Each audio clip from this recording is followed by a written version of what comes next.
এক ছিল এক সুন্দর ছোট্ট পাখি, নাম তার টুনি। টুনি থাকত এক বড় বটগাছের ডালে, নদীর ধারে। ভোরবেলা সে গান গাইত, চিরিক চিরিক রোদ্দুর এলো। সবাই খুশি হতো তার মিষ্টি গলায়। একদিন দুপুরবেলা টুনি খাবার খুঁজতে গাছ থেকে নেমে এলো। তখন হঠাৎই ঝোপের ভেতর থেকে এক সাপ বেরিয়ে এলো। তার চোখ চকচক করছে, জিভ কাঁপছে, যেন টুনিকে ধরে খেয়ে ফেলবে।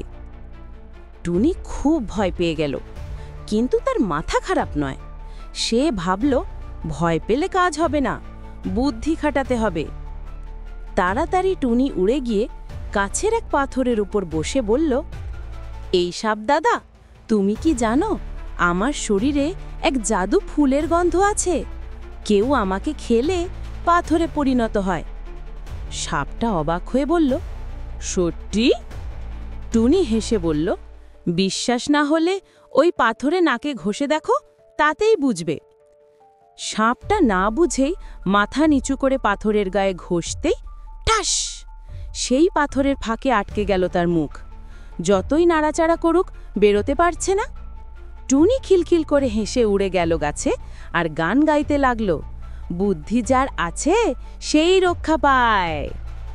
গল্পের শিক্ষা: বিপদের সময় বুদ্ধি আর ঠান্ডা মাথা, এই দুটোই আমাদের রক্ষা করে।